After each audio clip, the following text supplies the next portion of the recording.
What's going on, guys? Boom, we're back in the building with another video. Today I want to talk to you about Ryan Garcia versus Devin Haney. The fight is fast approaching, just under a week to go, so let's see what happens with this one. Let's have a little chat about all the shenanigans and the build up to this one, who we think wins and why. Like, share, subscribe, comment below your thoughts. Let's get into it. So this fight has kind of crept up on us. I think we've been spoiled with a lot of good fights lately. I've got a lot of good fights on the horizon as well. I watched a little bit of UFC as well, so there's been some very, very good UFC cards that's been happening recently. UFC 300 was last weekend, and I watched that live, and it was a crazy, crazy fight. Now I know it's not boxing, but I think that's why some combat news attention has kind of been drawn away from this fight, because it is a big fight. As much as it's not for like undisputed, like the two undisputed fights we've got coming up with Fury Usyk and Beterbiev versus Bivol, it's still a very, very big fight. Now, a lot of people, they don't really rate Devin Haney that highly, maybe because of his lack of power, but they still do rate his boxing IQ and boxing skill. Now, his match against Lomachenko was obviously a bit of a controversial one. I can't really separate that one. Like, I personally thought Lomachenko had it, but I wouldn't argue that it was, like a robbery or anything. It was a very, very close fight.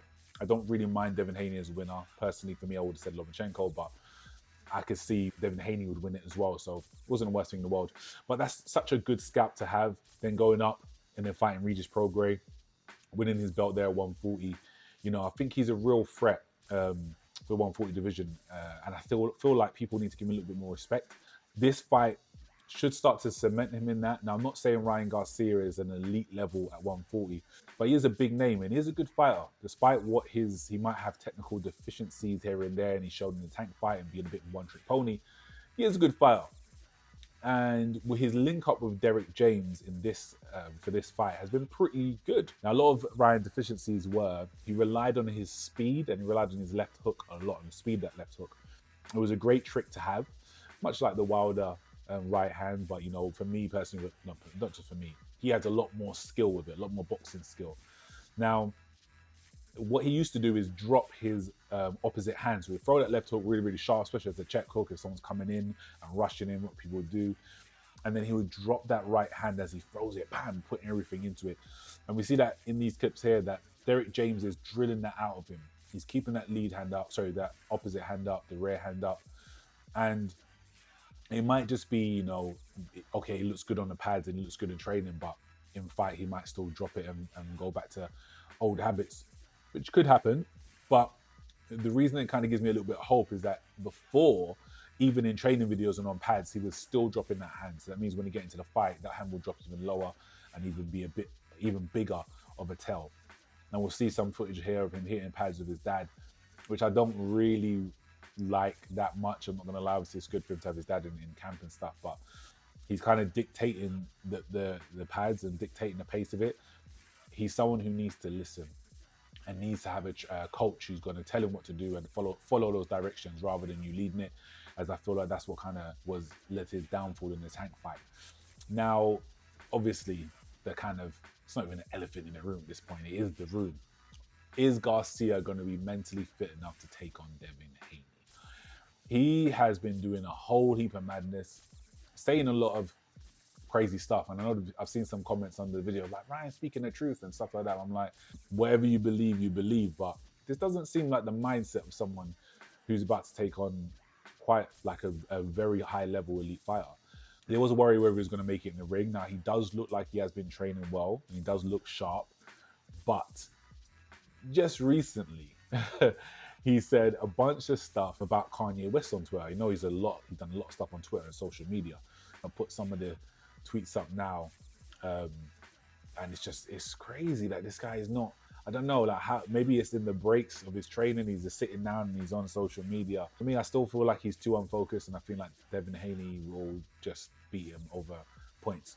And if Devin Haney manages to knock him out, now not that Ryan is a big name and obviously he got a lot of stick for quitting in the tank fight, but it shows that Devin Haney's got power, especially at 140. He knocked down Regis Prograis, didn't get to knock him out. But if he actually stops Ryan Garcia, it will be a big statement a very, very big statement. Next up for Haney, I want to see unification. And I think the biggest fight, I know that Eddie Hearn has signed Subriel Matias, who is obviously a very dangerous fighter. But that will be a very, very good fight. Once Matias builds his name a little bit more, I think he's got a fight in Puerto Rico coming up.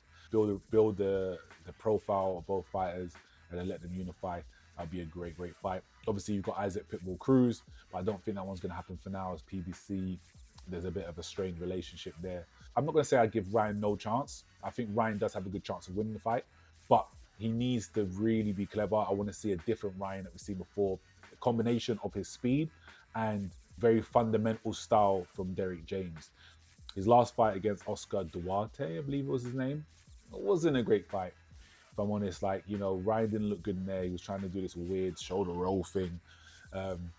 He needs to stay away from that. I think stick to the plan, what Derek James is telling him to do, keeping the opposite hands up, but still using his speed, not letting go of his strengths, but implementing his strengths into this new style and making it integrate properly. And he does have quite slow feet a lot of the time.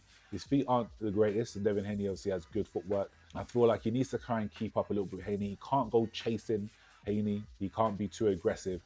If they're standoffish for the first 2 or 3 rounds or the first round, I'll know that Ryan has a good game plan. If Ryan goes in aggressive, I think he gets countered all night.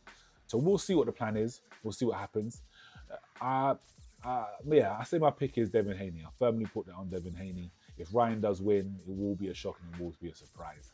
What do you think? Who do you think wins the fight? Let me know. Like, share, comment below. See you soon. Peace.